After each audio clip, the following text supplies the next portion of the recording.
அல்லாஹுவால் படைக்கப்பட்ட படைப்பினங்கள் கோடான கோடி படைப்பினங்கள் இருக்கிறது.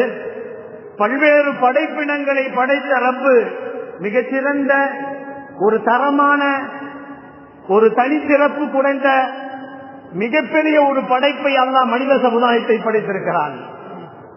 மனிதனை அல்லாஹு ஜல்லஷானஹு தஆலா எப்படி படைத்திருக்கிறேன் என்று சொல்லும் பொழுது கூட இறைவசனத்திலே இப்படி சொல்லுவான், வலக்கத் கர்ரம்னா பனி ஆதம், ஆதமுடைய மக்களை நாம் கண்ணியமாக வைத்திருக்கிறோம் என்று சொல்லுவான். அவர்களுக்கு கடலிலேயும் தரையிலேயும் அவர்களுக்கு வாழ்வாதாரங்களை நான் கொடுத்திருக்கிறேன் என்று அடுத்த வசனத்திலேயும் அல்லாஹ் சொல்லுவான். கண்ணியமானவர்களே, அல்லாஹுவின் நல்லடியார்களே, இறைவன் இப்படி மனிதனை பற்றி, மனித சமுதாயத்தை பற்றி, மனிதனுடைய மேம்பாட்டை பற்றி, மனித நேயத்தை பற்றி அல்லாஹு ஜல்லஷானஹு தஆலா தெளிவாக சொல்லுகிறான். மனிதன் பல மொழிகளிலே பேசுகிறான்.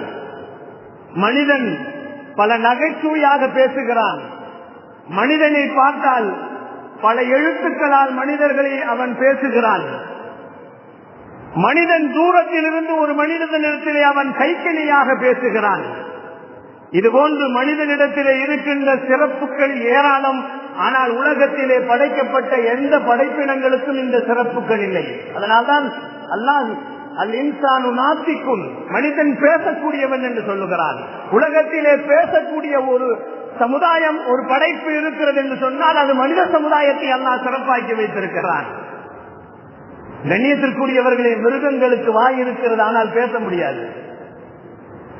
அதே போன்று விஷ ஜந்துகளுக்கு வாய் இருக்கிறது, பேச முடியாது. பறவைகளுக்கு வாய் இருக்கிறது, பேச முடியாது. மனிதனுக்கு அல்லாஹ் வாயை கொடுத்திருக்கிறான், பேச்சு திறமையை கொடுத்திருக்கிறான், நாத்திக் என்ற ஒரு தன்மையை அல்லாஹ் கொடுத்திருக்கிறான். இவ்வளவு சிறப்புகளை, எண்ணில் அடங்கா சிறப்புகளை, தனிச்சிறப்புகளை அல்லாஹ் படைத்தது மட்டுமல்ல, வஹமல்னா ஃபில் பர்ரி வல் பஹர் என்று சொல்லுகிறான். இந்த மனிதனை நாம் பூமியிலே படைத்து பூமியிலே அவனுக்கு சிறப்பான உணவுகளை கொடுக்குகிறேன். வல் பஹர், அவனுக்கு கடலிலேயும் சிறப்பான உணவுகளை நான் கொடுக்குகிறேன் என்று அல்லாஹ் சொல்லுகிறான். வாழ்வாதாரங்களை மனித சமுதாயத்திற்கு அல்லாஹ் உலகத்திலேயும் கடலிலேயும் பூமியிலேயும் அவனுக்கு கொடுக்குகிறேன் என்பதாக அல்லாஹு ஜல்லஷானஹு தஆலா உயர்ந்த படைப்பாக மனித சமுதாயத்தை அல்லாஹு ஜல்லஷானஹு தஆலா படைத்திருக்கிறார்.